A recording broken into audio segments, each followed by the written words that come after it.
The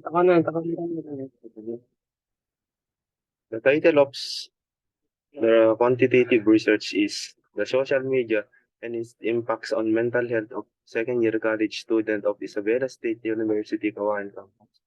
Research project proposal presented to Mrs. Lizelle S. Abuso. The members is Paguyod Jeff Ryan, Nagat Kirby, Palogan Kirby A, Agbuanan Triesus M. The chapter 1 of the research. Introduction. Social media has become an integral part of our daily lives, and it has revolutionized the way people interact and communicate. However, the use of social media has been associated with several negative effects on mental health, particularly among young adults. College students are a vulnerable group that is particularly susceptible to the adverse effect of social media on mental health. This study aims to investigate the impact of social media on the mental health of second-year college students of the Bachelor of Science in Information Technology at Isabela State University, Kawayan Campus. Social media refers to online platform that enables users to create and share content, connect with others, and communicate through various channels such as text, image, and videos. The popularity of social media has grown significantly in recent years, with over 3.8 billion users worldwide. Social media has transformed the way people interact, and it has become a vital tool for communication, entertainment, and network. Mental health refers to the state of well-being in which individuals realize their potential, cope with the normal stress of life, work productively, and contribute to their community. Mental health encompasses various aspects such as emotional, psychological, and social well-being. Mental health problems such as anxiety, depression, and stress can have a severe impact on individual quality of life and can lead to a long-term negative consequence. The increasing use of social media has raised concern about its impact on mental health, particularly among college students. Second-year college student of the Bachelor of Science in Information Technology at Isabela State University, Kawan campus have been identified as a vulnerable group given their heavy use of social media and the potential negative consequence on their mental health. The problem that there is limited research the impact of social media on mental health of second-year college student of CCSICT at Isabela State University, Kawayan campus. Therefore, this study aims to investigate the impact of social media on mental health in the Isabela State University, Kawayan campus. The reason for this study are understand the relationship between social media use and mental health to identify the risk factors associated with social media use, to develop strategies for preventing or mitigating the negative effects of social media on mental health among second-year college student of CCSICT at Isabela State University. Statement of the problem. This study focuses on effects on social media to second-year college student of ISUCC on their mental health. This data collection will be conducted only to the second-year IT students of ISUCC. This study will not cover other problems that are not above the mental health of second-year students. The other students which do not a part of second-year IT students are not within the scope of this research. This study would be done to the utilization of questionnaire to the research as a survey and reference. By their strategy, the research will be able to know the impact of social media to the student mental health. Conceptual framework. The conceptual framework of this study based on idea that social media use an impact on mental health among second-year college students as at ISUCC, Kawayan campus. The framework proposes that social media use can lead to both positive and negative outcome for mental health, depending on the type of content consumed, the amount of time spent online, and the individual level of self-regulation. Framework also suggests that there are certain factors which may influence an individual mental health, such as age, gender, socioeconomic status, and family dynamics. Finally, it's proposed that intervention such as education about responsible social media use may be beneficial in improving mental health outcomes for college students. Definition of terms: mental health, a state of a person's psychological well-being. It includes emotional, psychological, and social well-being. Mental health can be affected by stressors such as trauma or illness. Second-year college students who are in their second-year college or university studies. This group typically consists of students aged 18 to 22 years old in Isabela State University, Caguan Campus, a public university located in Caguan City in the province of Isabela. It offers undergraduate and graduate programs in various fields, including business and education. Chapter 2: Review of related literature and study. The mental health college student is a growing concern, and gauging the mental health needs of college student is difficult to assess in real time in scale. Our analysis couples data on student mental health around the years of Facebook and expansion with a generalized difference in difference empirical strategy. We find that role of Facebook at the college as a negative effect of student mental health also increase the likelihood with which students report experiencing impairments to academic performance due to poor mental health. Additional evidence on mechanism suggests the result are due to Facebook fostering unfavorable social comparison. Hayri et al. 2022. The mental health of college students is a growing concern, and gauging the mental health it's of college students. It's difficult to assess in real time and in scale. Address this gap, researcher and practitioner have encouraged the use of passive technologies. Social media is one such passive sensor that has shown potential as a viable passive sensor of mental health. However, the construct validity and in practice reliability of computational assessment of mental health construct with social media data remain largely unexplored. Toward this goal, we study how social media assessing the mental health of college students using social data correspond with ground truth data on campus mental health consultation sa et al. 2022. Reference: Biaghari, Luca, Roii, AEB, and Alexei Makarin, 2022. The Social Media and Mental Health, American Economic Review, 122, open parenthesis 11 and 93. The State of Mental Health of College Student, Melissa Wood, 2020. Chapter 3. Methodology.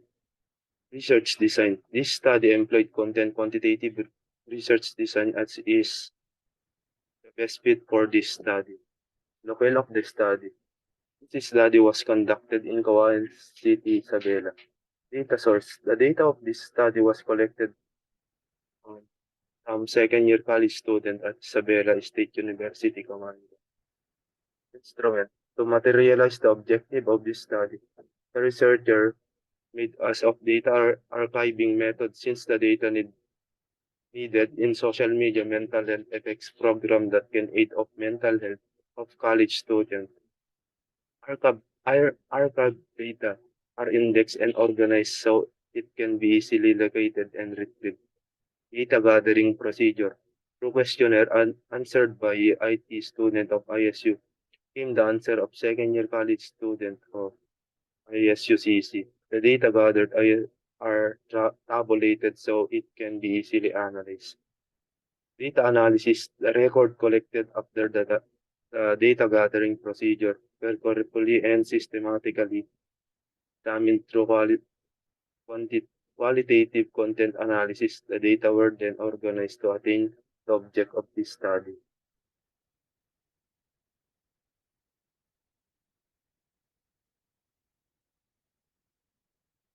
Takpan?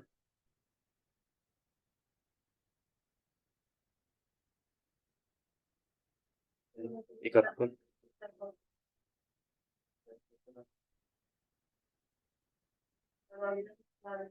Pasisikan. Takpon?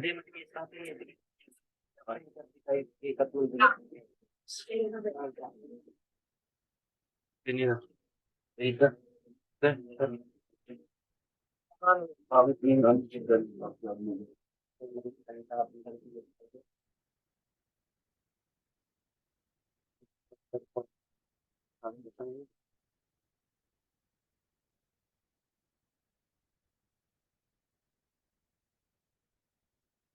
Net TV. Net TV. Tanit chapter ay, basahin mo na. Figure 1 ko na. Chapter 4 pa lang.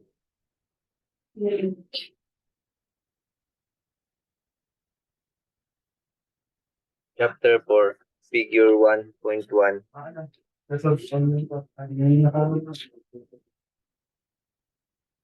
German?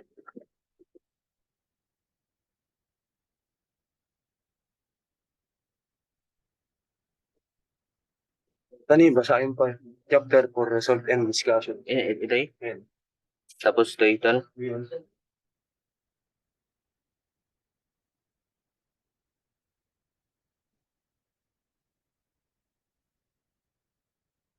Chapter 4, Results and Discussion. Figure 1.1 shows its specialization track the respondents. It can see among that the highest respondents in section in BSIT, 33.3%, and the lowest track respondents is BPO, 2B, 3.3%. Next, 30 responses.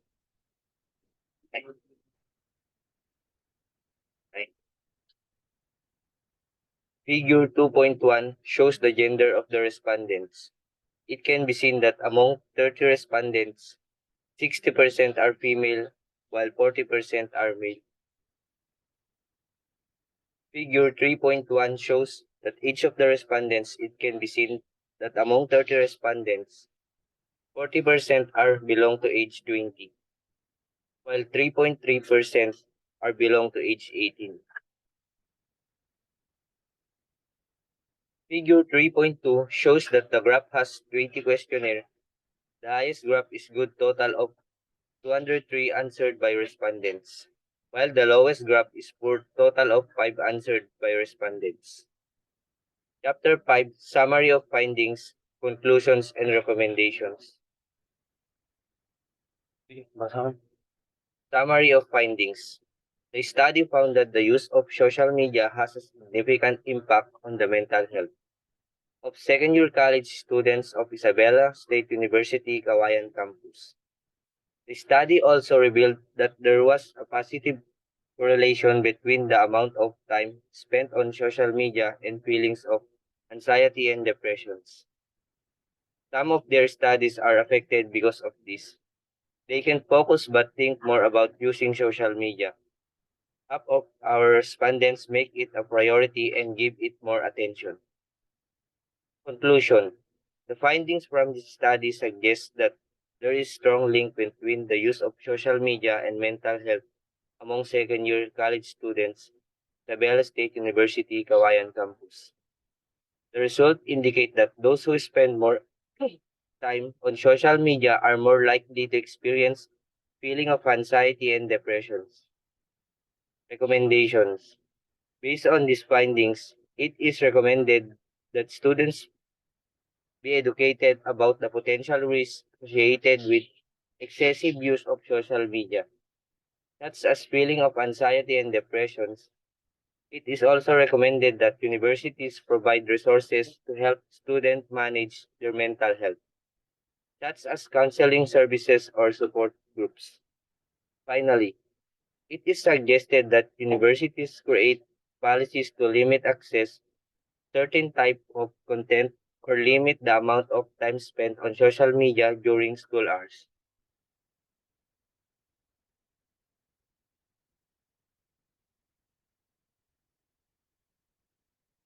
Okay. Okay.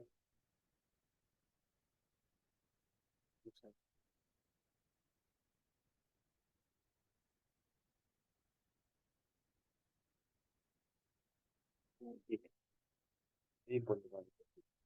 Uh,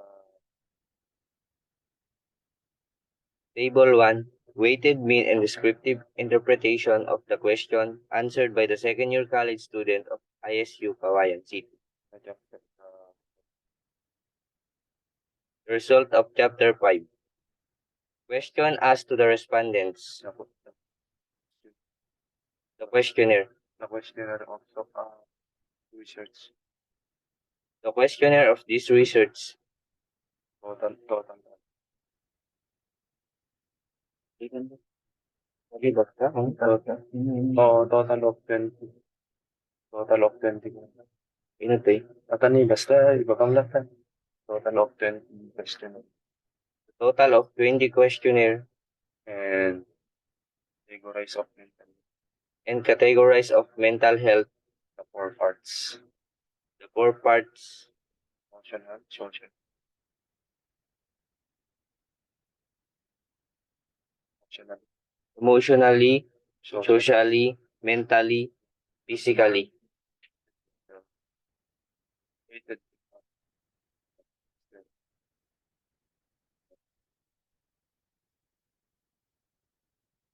And the weighted mean. The total of weighted mean student is 60. Weighted mean. Yung tanda. Magulwan na. Ngomong ba? Nata, rumar. Ilan ba sa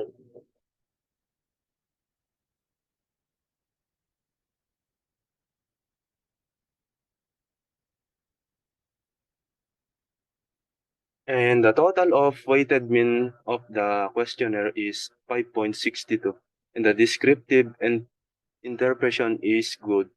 And the BSIT2 BPO, the total of weighted mean is 562 and the descriptive interpretation is good.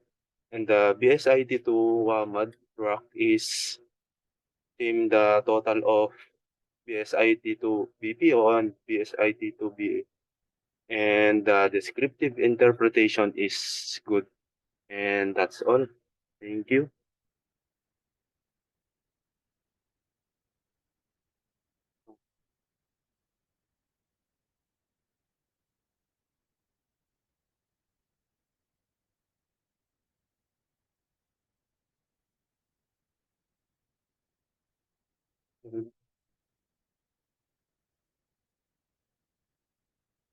Nak, one? Wait.